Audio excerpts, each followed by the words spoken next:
आपल्याकडे समाजात शिक्षणाचं प्रमाण वाढलं तरी स्त्री पुरुष विषमता, भेदभाव आणि संगोपन होताना दुर्लक्ष यांचा सामना मुलींना आणि महिलांना करावा लागतो. तसेच स्त्रिया गृहिणी असो किंवा नोकरदार त्या कुटुंबाकडे लक्ष केंद्रित करून स्वतःच्या आरोग्याकडे दुर्लक्ष करतात. त्यामुळे महिलांचं आजारपण बळावतं, आरोग्यमान खालावतं, आयुष्यमान घटतं. अशा वेळेस महिलांनी आणि मुलींनी, आता तुम्ही सांगितलंच आहे, पण विशेषतः कोणती काळजी घ्यावी?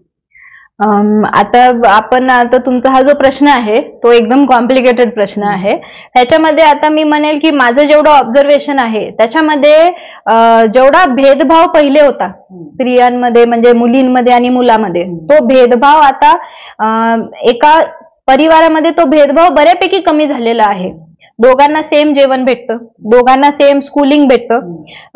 फक्त एवढंच आहे की बाबा जर सोशो इकॉनॉमिक स्टेटस कमी असेल त्यांचं तर मग त्या मुलीचं लग्न लवकर केलं जातं आणि जर ते चांगल्या घरातले असतील तर तिला शिक शिक शिक शिक म्हणून तिला शिकवलं जातं.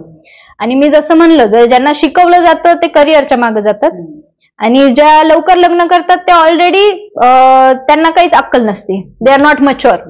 तर मग दोन्ही हे जे प्रॉब्लेम्स आहेत दोन्हीकडचे, गुड सोशोइकॉनॉमिक स्टेटस आणि लो सोशो इकॉनॉमिक स्टेटस, ह्या दोन्हीमध्ये जे प्रॉब्लेम्स आहेत ते प्रॉब्लेम्स आपण लहानपणीपासूनच जर नीट केले तर मग, आणि आपल्या भारतात तसे की पहिल्यापासूनच स्त्रिया स्वतःकडे दुर्लक्ष करतात.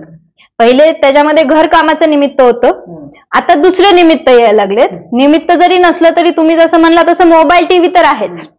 तर त्याच्यामुळे जे दुर्लक्ष स्वतःकडे होतंय कशामध्ये, पहिल्यापासूनच त्यांनी कधी त्यांच्या आईला, मावशीला, आत्याला व्यायाम करताना बघितलेलंच नाहीये, बरोबर जेवण करताना बघितलेलंच नाहीये, तर त्या स्वतः तरी कसं करणार? कारण की त्यांना माहितच नाही व्यायाम म्हणून काहीतरी असतं.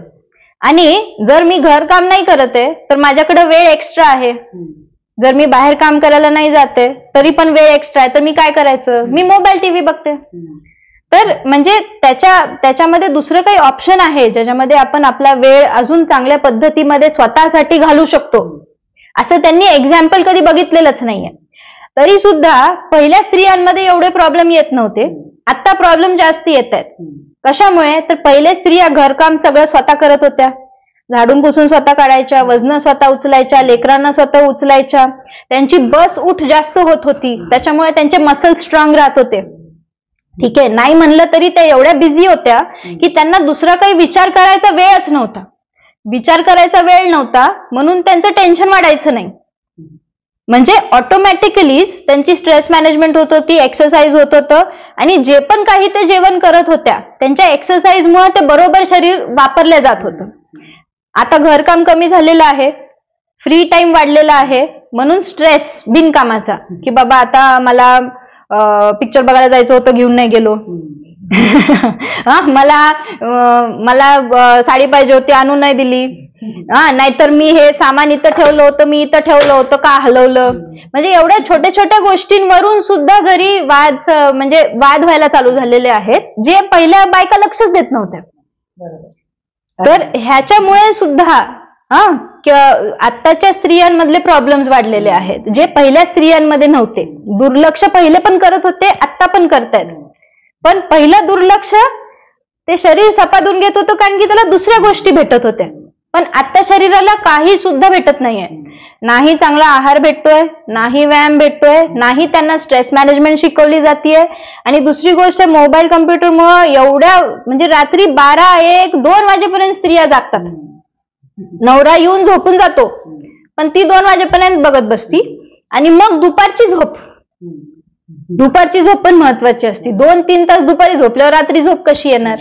पण हे जे झोपीचं महत्व आहे हे पण कुठेतरी गेलेलं आहे. कारण की पहिल्या आपल्या ह्याच्यामध्ये आपण 7-8 वाजता झोपत होतो, म्हणजे सूर्य गेला, कारण की लाईट्स नव्हत्या म्हणून झोपण्याच्या ऐवजी काय पर्याय नसायचा.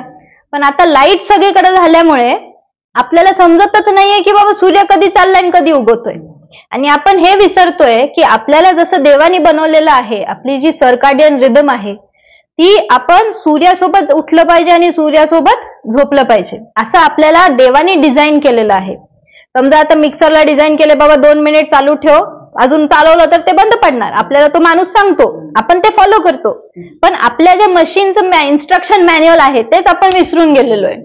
तर आपण दररोज रात्री 8 मी नाही म्हणत 7 वाजता झोपा, पण कमीत कमी 9 ते 10च्या दरम्यान तरी झोपायला गेलं पाहिजे. सकाळी 6-7 वाजता उठलं पाहिजे, जेणेकरून आपली जी हे बॉडीची रिदम आहे, बॉडीची जी गरज आहे शरीराला झोपेची, त्या टाइमावर ते त्याला भेटलं तर मग आपण ह्या बाकीच्या गोष्टी ज्या आहेत त्या टाळू शकतो. आता खूप साऱ्या माझ्याकडे स्त्रिया येतात ज्या म्हणतात की मला उठता बसता येत नाही, गुडघे दुखतात. कशामुळे? तर हे उठ बस करण्याची जी पहिले पद्धत होती, कारण की आता सगळं इथल्या इथंच आहे, मला कुठं जावंच नाही लागत. तर हे उठ बस करण्यासाठी जे आपल्याला मसल्स लागतात ते मसल्सच बरोबर नाही काम करणार, तर मग हे सगळे प्रॉब्लेम चालू होतात. मग त्याच्यामुळे पुन्हा वजन वाढायला चालू होतं, मग डायबिटीज, हायपरटेन्शन वाढतो. म्हणजे इन दी एंड हे सगळं रिलेटेड आपल्या लाईफस्टाईलशी आहे. तर दुर्लक्ष तर आपण पहिल्यापासूनच करतोय, पण मी म्हणेल दुर्लक्ष करण्याच्या ऐवजी आपण ह्या गोष्टींकडे जास्त जर लक्ष दिलं तर हा जो भेदभाव, विषमता तुम्ही म्हणताय, त्यांनी आपल्या स्त्रियांना एवढा जास्त काही फरक नाही पडला पाहिजे. खूप छान माहिती सांगितली. श्रद्धा हॉस्पिटलने गेल्या 5 वर्षात सामाजिक जाणीवेतून राबवलेल्या विविध उपक्रमांबद्दल काय सांगणार? आता हे सामाजिक जाणीवतेतूनच मी आणि डॉक्टर रोहन पुण्यावरून वापस बार्शीला आलो. कशामुळे? तर आम्ही जेव्हा भारती विद्यापीठ पुणे येथे होतो तेव्हा आपल्या ह्या एरियातून एवढे पेशंट्स तिथे यायचे की आम्ही बाबा बीडवरून आलोय, आम्ही बार्शीवरून आलोय, आम्ही जामखेडवरून आलोय, म्हणजे हे आपलाच एरिया झाला आणि इथून त्यांना तिथे जावं लागायचं. कशामुळे? तर इथे तेवढी सवलत नाहीये, एवढं मल्टी स्पेशालिटी, सुपर स्पेशालिटी नाहीये. तर म्हणून आपण हे जे श्रद्धा हॉस्पिटल बनवलेलं आहे हे त्याच कारणाने बनवलेलं आहे की आपल्या इथल्या पेशंट्सला बाहेर जाण्याची गरज कमीत कमी पडली पाहिजे.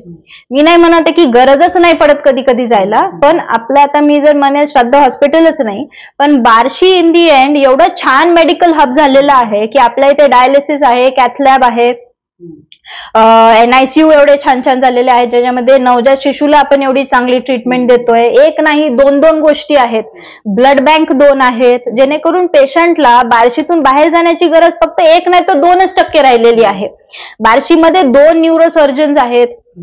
तर आता हे जे श्रद्धा हॉस्पिटल आहे ते ह्या सामाजिक बांधिलकीतूनच आम्ही केलेलं आहे की बाबा आपल्या पेशंट्सला इथल्या इथंच तेवढी चांगली सोय भेटली पाहिजे आणि त्यांना मुंबई, पुणे, नाशिक, मिरजला जाण्याची गरजच नाही पडली पाहिजे. आता आमचे जे आई पप्पा आहेत डॉक्टर गुलाबराव पाटील आणि मीनाक्षी पाटील, त्यांचं शिक्षण पण मिरजमध्येच झालं जिथं माझं झालं, GMC मिरजला.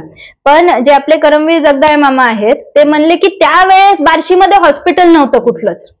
तर मग डॉक्टर गुलाबराव पाटीलनी डॉक्टर यादव सरांसोबत करमवीर जगदाळे मामा यांच्या म्हणण्यानुसार इथे येऊन जगदाळे मामा हॉस्पिटल तयार केलं.